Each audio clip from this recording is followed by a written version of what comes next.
There has been some discussion over adding esports to the Olympics. Whether or not this makes sense depends on the perspective.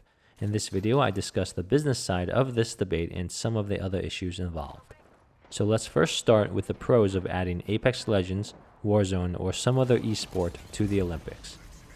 So if you believe in the mission of the Olympics and you believe the Olympics actually succeeds in its mission, then it might be a good idea to add esports to the Olympics. This is what the Olympic Committee says is the purpose of the Olympics. The goal of the Olympic movement is to contribute to building a peaceful and better world by educating youth through sport, practiced without discrimination of any kind and in the Olympic spirit, which requires mutual understanding with a spirit of friendship, solidarity, and fair play.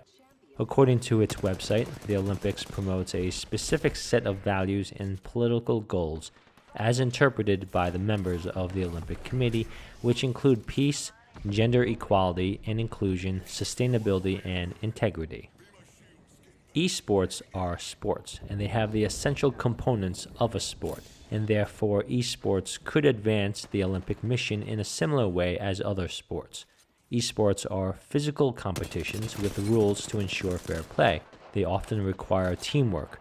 Esports do not require as much physicality as sports like sprinting, but they do require great reflexes and precise movement.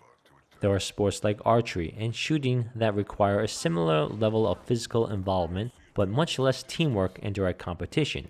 Apex and Warzone are more of a sport in my mind than many of the current Olympic events. The most popular esports involve virtual shooting, which appears to be contrary to Olympic values when you first look at it, but many Olympic events are much more violent, like wrestling, boxing, taekwondo, and judo. There are Olympic events that involve weapons like guns as well. The Olympics and the combat events are supposed to promote peace, not violence, since they give an outlet for competition as an alternative to war.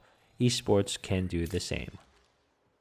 The TV ratings of an esport would be above average if the most popular esports were selected.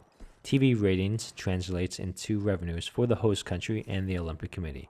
From a TV ratings perspective, if it makes sense to have race walking in the Olympics, then why not Warzone or Apex Legends? So clearly, the Olympics could be a huge marketing event for an esport and the participants.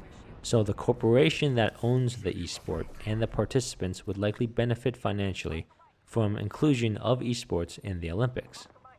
An esport would be easier to set up than many other events because of the smaller space requirement. You can hold an esport event in many enclosed locations.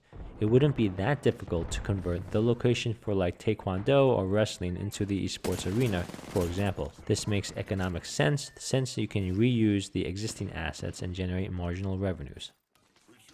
Next, we'll cover the cons. You might believe in the Olympic movement, but you might not. Or you might believe in the values of the Olympics, but not believe the Olympics actually promotes those values. For example, the Olympic Committee says it promotes sustainability, while setting up costly infrastructure that is only needed for a few weeks is the exact opposite of sustainability. The Olympics are notorious for putting the host country into a huge amount of debt.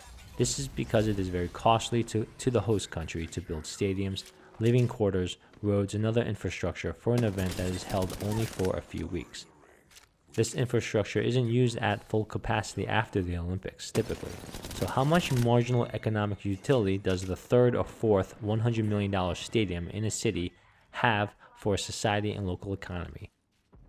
So the Olympics thus transfers money from the taxpayers of the host country to the Olympic organizers, participants, and media properties. So if you are the former, the Olympics are economically negative, and if you are the latter, the Olympics can be a huge payday.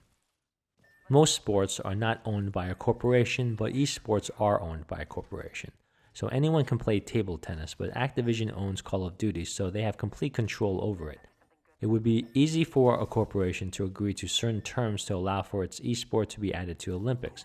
For example, it would have to allow the Olympic Committee to determine the participants. It would probably have to give up most of the revenues from Olympic broadcast rights, but this still presents a problem because adding an esport would still benefit a specific corporation and a specific media property, and the Olympics may not want to do that. There are already way too many Olympic events. This is because the Olympics are used in part for propaganda or patriotism, but that only works if a country has a sport it performs well in the Olympics. So each country lobbies for a particular sport to be added to the Olympics, which leads to a very bloated Olympic event schedule. The Olympics used to be novel because they bring together the entire world for a particular sport, but in the case of many eSports, this already occurs, so perhaps the Olympics are obsolete for professional sports that are already international. My personal opinion is that eSports should not be added to the Olympics because this would further validate the Olympics and perhaps even give it some influence over a particular eSport, which I think would be a costly mistake. The Olympics are a tremendous waste of time and resources. The core mission of the Olympics is to promote peace. You don't need to waste billions of dollars for that, and you don't need 50 events or 100 events if you take into account that most events are segregated by gender. Thanks for watching. If you enjoyed this video, please subscribe.